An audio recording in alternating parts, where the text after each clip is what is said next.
अंगावर साधी साडी, कपाळावर बुक्का आणि चेहऱ्यावर कमालीचा साधेपणा. वारीच्या गर्दीमध्ये सामील झालेल्या या 3 महिलांना पाहून कोणालाही वाटेल की या माऊलीच्या दर्शनासाठी आलेल्या साध्या भोळ्या वारकरी महिला आहेत. एका गावातून त्या वारीमध्ये अचानक चालू लागल्या.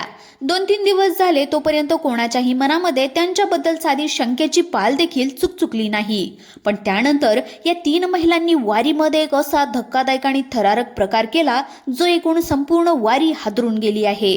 साध्या साड्या नेसलेल्या, कपाळावर बुक्का लावलेल्या आणि दिसायला एकदम साध्या भोळ्या असलेल्या या 3 महिला वारीमध्ये एका गावातून अचानकपणे चालू लागल्या. 2-3 दिवस झाले तोपर्यंत कोणाला त्यांच्यावर अजिबात संशय आलेला नाही. पण त्यानंतर या 3 महिलांनी वारीमध्ये एक असा धक्कादायक प्रकार केला की जो ऐकून तुमचे डोके चक्रावून जाईल. 2-3 दिवस वारीमध्ये हजारो वारकऱ्यांसोबत पाऊल लावून चालणाऱ्या या 3 महिला अचानक एका गर्दीच्या ठिकाणी थांबल्या. एका वारकऱ्याने त्याच्या पायाकडे पाहिलं आणि त्याच्या अंगावर सरसरून काटा आला, कारण जमिनीपासून तब्बल 2 इंच वर हवेमध्ये त्यांचे पाय तरंगत होते. मग नेमक्या त्या 3 महिला कोण होत्या? का त्या वारीमध्ये आलेल्या होत्या? त्या महिला होत्या की दुसरंच काहीतरी होतं? चला जाणून घेऊयात संपूर्ण सविस्तरपणे रिपोर्ट. परंतु त्याआधी जर तुम्ही आपल्या यूट्यूब चॅनलवर पहिल्यांदाच नवीन आले असाल तर चॅनलला नक्की सबस्क्राईब करून घ्या. चला तर जाणून घेऊयात संपूर्ण माहिती. आजपर्यंत आपण वारीमध्ये सोन्याचे दागिने किंवा पैसे चोरीला गेल्याचे ऐकलेले असेल, पण या 3 महिलांनी जे काही केलं त्यांची कोणी स्वप्नातही कल्पना केलेली नसेल. त्या रस्त्याने चालता चालताच तो एक वाईट प्रकार करत होत्या. पण म्हणतात ना, वाईट काम कधी ना कधी तरी समोर येतच. एका वारकऱ्याला त्यांच्या वागण्याचा संशय आला आणि त्यांनी लगेचच पोलिसांना बोलावले. जेव्हा पोलिसांनी या तिघींना पकडले तेव्हा सुरुवातीला पोलिसांनाही वाटले की हा काहीतरी गैरसमज आहे, कारण त्या दिसायला इतक्या चांगल्या होत्या की संशय येणं तर दूरच होतं. पण जेव्हा पोलिसांनी त्यांची झडती घेतली तेव्हा जे काही सत्य समोर आलं त्यांनी पोलिसांचेही डोळे पाणावले. ज्या वारीमध्ये लाखो लोक विठ्ठलाच्या भक्तीमध्ये बुडालेले असतात तिथे त्या महिला भक्तीचे नाटक करून एक भयंकर खेळ खेळत होत्या. पण अशा लोकांमुळे निष्पाप वारकऱ्यांचे नुकसान होत होते. म्हणूनच वारीमध्ये जाताना प्रत्येकाने सतर्क राहायला पाहिजे. पोलीस तर त्यांना सोडूनच देणार होते, पण तेवढ्यात एका महिलेच्या चेहऱ्यावर एक विचित्र भीती दिसली. पोलिसांनी संशयावरून त्यांची कसून चौकशी सुरू केली आणि त्यानंतर जे काही सत्य समोर आलं त्याने संपूर्ण वारकऱ्याच्या पायाखालची जमीनच सरकली. कारण की या वारीच्या इतिहासातील आतापर्यंतची सगळ्यात भयंकर आणि वाईट गोष्ट होती. हे कृत्य ऐकून अख्खे वारकरी प्रचंड तापले. बघता बघता लाखो वारकरी एकाच ठिकाणी गोळा झाले आणि सगळीकडे एकच धावपळ उडाली. प्रचंड गर्दी झाली. मग काय, या महिलांनी असं काय केलं होतं की लाखो वारकरी एकत्र आले? सगळीकडे एवढी धावपळ का उडाली होती? वारीच्या इतिहासातील ही सगळ्यात धक्कादायक बातमी संत ज्ञानेश्वर माऊलीच्या पालखी सोहळ्यामधील आहे. नेहमीप्रमाणे वारी एका ठिकाणाहून दुसऱ्या ठिकाणी निघाली होती. आदल्या दिवशीचा मुक्काम संपवून सर्व वारकरी पुढच्या प्रवासाला जात होते आणि त्याच वेळी हा सगळा प्रकार घडला. खरं तर सायंकाळच्या वेळी एका ठिकाणी वारीचा मुक्काम झाला. पालखी पुढे जात असताना वारीतील प्रत्येक वारकरी विठ्ठलाच्या नामस्मरणामध्ये हरवून गेला होता. पंढरीच्या पांडुरंगाला भेटण्यासाठी प्रत्येक जण एक एक पाऊल पुढे टाकत चालत होता. ठरल्याप्रमाणे दररोजचे सगळे विधी चालू होते.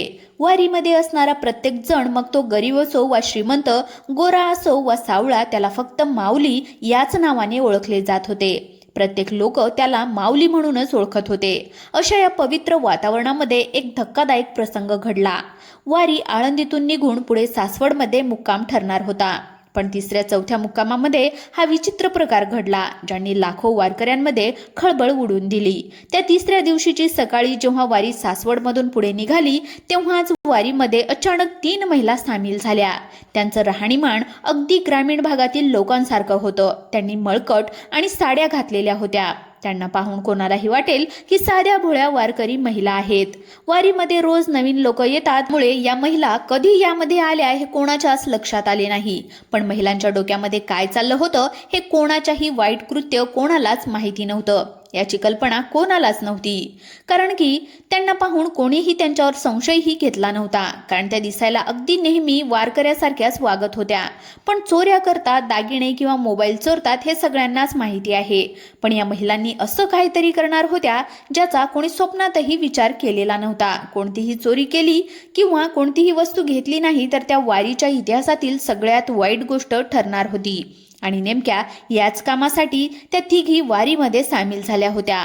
मग काय, त्यांनी दागिने किंवा मोबाईल चोरले नाही तर असं काय केलं की लाखो वारकरी एकाच ठिकाणी जमा झाले. सकाळी वारी चालायला सुरुवात झाली. वारीमध्ये घुसल्याच्या नंतर या 3 महिलांनी वारीतल्या एका जुन्या वारकऱ्यांच्या माऊलीसोबत मुद्दाम ओळख काढायला सुरुवात केली. चालता चालता त्यांना एक वयस्कर महिला दिसली. त्या खऱ्याखुऱ्या वारीमध्ये होत्या. त्या महिलांसोबत या तिघी बोलू लागल्या. मावशी, काय चाललंय, कुठून आलात, तुम्ही कधीपासून वारी करता, अशी त्यांची चौकशी सुरू केली. त्यातली एक महिला म्हणाली, आम्ही पण 3 वर्षापासून या वारीमध्ये चाललोय. यंदा थोडं उशिराने निघालो, पण माऊलीच्या दर्शनाशिवाय राहावतच नाही, म्हणून धावपळ करत आम्ही निघालो. त्यानंतर दुसरी महिला म्हणाली, हो ना मावशी, पांडुरंगाची ओढ अशीच असते की पाय आपोआप वारीकडेच ओढतात. तर तिसरी महिला विचारू लागली, तुम्ही कोणत्या दिंडीमधून आलेत मावशी आणि कुठून आले आहेत? सुरुवातीला त्या खऱ्या वारकरी मावशींना थोडी शंका आली, कारण की या 3 महिलांना अचानक कुठून आल्या आणि आपली एवढी चौकशी का करत आहेत, कारण त्या तिघी अचानक वारीमध्ये आलेल्या होत्या आणि त्यांच्या बोलण्याची पद्धत थोडी विचित्रच वाटली होती. कुठून आलात, कधीपासून वारी करता, असे प्रश्न विचारत असताना या 3 महिलांच्या डोळ्यामध्ये एक विचित्र चमक दिसत होती. आता त्या वयस्कर वारकरी मावशींना काय क्षणासाठी वाटलं की कदाचित या महिला चोर असाव्यात, म्हणून त्यांनी लगेचच स्वतःचं मंगळसूत्र आणि मोबाईल जागेवर आहे ना याची खात्री करून घेतली.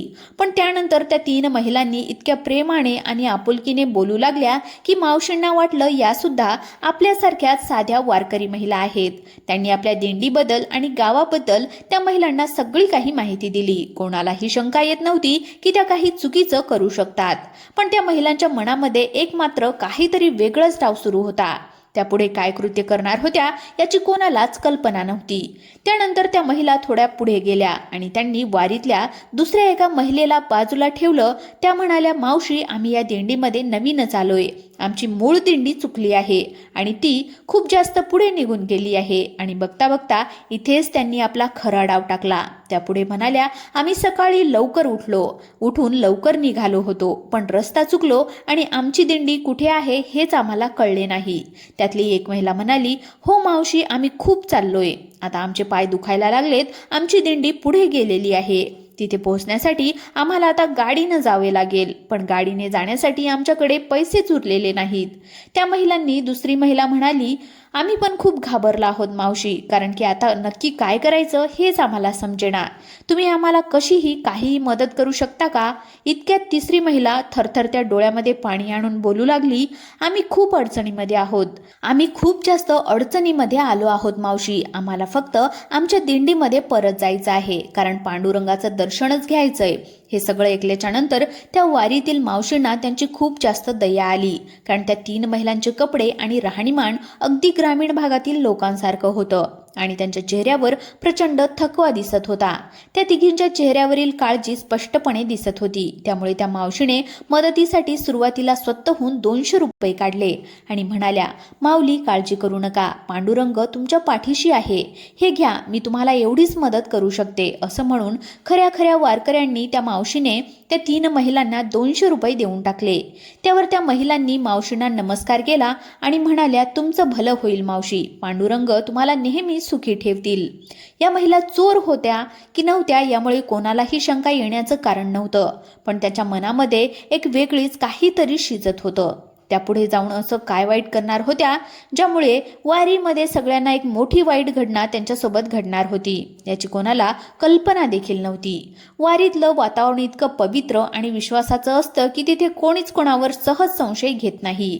आणि आता त्या महिला सुरुवातीला अजून थोड्या पुढे गेल्या. महिलांना गंडून झाल्याच्या नंतर आता त्यांची पुरुषांना टार्गेट करायला त्यांनी सुरुवात केली. त्यांनी वारीतल्या एका वारकरी पुरुषाला थांबवलं, ज्याच्या डोक्यावर टोपी होती आणि गळ्यामध्ये विणा होता. त्यातली एक महिला पुढे होऊन म्हणाली, दादा, आमची दिंडी खूप पुढे गेली आहे. आमची गाडी चुकली आहे. आम्हाला तिथे पोहोचण्यासाठी थोड्या पैशाची मदत करा. दुसरी म्हणाली, आम्ही सकाळपासून उपाशी आहोत दादा. एका दिंडीमध्ये पोहोचाव आणि तिथे जेवण मिळेल एवढीच आशा आहे, पण तिथे कसं पोहोचाव हेच आम्हाला कळेना. तर तिसरी डोळ्यामध्ये पाणी आणून रडू लागली आणि म्हणू लागली, आम्ही खूप लांबून आलो आहोत दादा. चालून चालून पाय दुखायला लागले. तुम्ही थोडी तरी मदत केली तर तुमचे मोठे उपकार होतील. त्या वारकरी पुरुषालाही त्यांची दया आली. त्यांनी त्या महिलांना थेट 500 रुपयांची मदत केली, कारण ते सुद्धा त्यांना खऱ्या वारकरी माऊली समजत होते. ते वारकरी म्हणाले, माऊली काळजी करू नका, पांडुरंग आहे ना पाठीशी, हे घ्या 500 रुपये. तुम्ही सुद्धा वारकरीच आहात, पांडुरंग तुम्हाला नक्कीच तुमच्या दिंडीपर्यंत पोहोचवेल. त्या महिलांनी त्यांनाही नमस्कार केला. तुमचं भलं होईल दादा असं म्हणाल्या आणि तिथून निघून गेल्या. आता विचार करा, या महिलांनी 2 वेगवेगळ्या ठिकाणाहून लोकांकडून पैसे घेतले होते, पण अजूनपर्यंत त्यांनी कोणतेही दागिने किंवा मोबाईल चोरले नव्हते. वारीमध्ये वेगवेगळ्या प्रकारची लोक येतात. काही दर्शनासाठी येतात तर काही सेवेसाठी येतात. काही जण फक्त वारीचा अनुभव घेण्यासाठी येतात. पण या 3 महिला नेमक्या कशासाठी आल्या होत्या? आता पुढे सरकत असतानाच अचानक असं काय घडलं बघा. सायंकाळच्या वेळी जेव्हा वारी मुक्कामाच्या ठिकाणी पोहोचली तेव्हा माऊलीच्या पालखीचे दर्शन घेण्यासाठी भाविकांनी एकच गर्दी केली आणि नेमक्या याच गर्दीमध्ये तो वारीच्या इतिहासातील सगळ्यात वाईट प्रसंग घडणार होता, ज्याने संपूर्ण वारी हादरवून जाणार होती. पालखी असल्यामुळे तिथे प्रचंड प्रमाणामध्ये गर्दी झाली होती आणि अशी गर्दी होणं अगदी साहजिकच होतं. त्या 3 महिला तोपर्यंत दिंडीसोबत पुढे चालत राहिल्या, पण गर्दी सुरू होतानाच त्या दिंडीतून अचानक गायब झाल्या. सोबत चालणाऱ्या महिला अचानक कुठे गेल्या त्यांच्याकडे आधी कोणतंच लक्ष गेलेलं नव्हतं. वारीतले नेहमीप्रमाणे आपल्या भजनामध्ये चालत होते. पालखी जवळ असल्यामुळे दर्शनासाठी प्रचंड गर्दी झाली होती आणि लहान मुले, लहान महिला दर्शनासाठी पुढे सरकवत होते आणि नेमक्या याच गर्दीचा फायदा या 3 महिलांनी घेतला. ज्या महिला साध्या भोळ्या बनून फिरत होत्या त्यांनी त्या गर्दीमध्ये घुसून इतर महिलांच्या गळ्यातल्या सोन्याचे मंगळसूत्र उडवू लागल्या. इतक्या वेळेपासून त्या वारीमध्ये जे काही गोड बोलत होत्या, महाप्रसाद खात होत्या, तो सगळा फक्त आनंद घेण्यासाठी रचलेला डाव होता.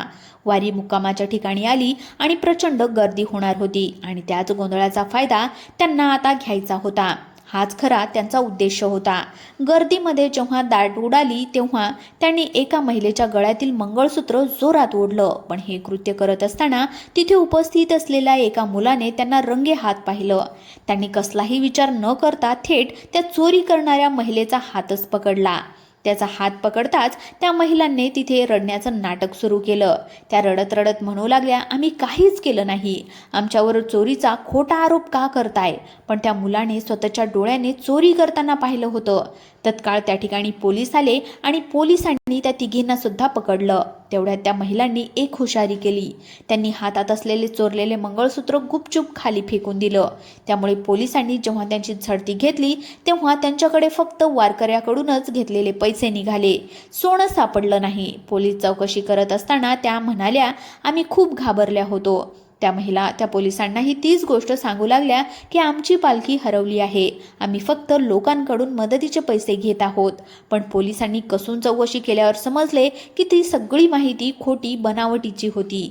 त्या महिला खऱ्या वारकरी नव्हत्याच, पण भक्तांना फसवण्याचा आणि चोरी करण्याच्या उद्देशाने वारीमध्ये फिरत होत्या. शेवटी पोलिसांनी त्याला ताब्यामध्ये घेतलं.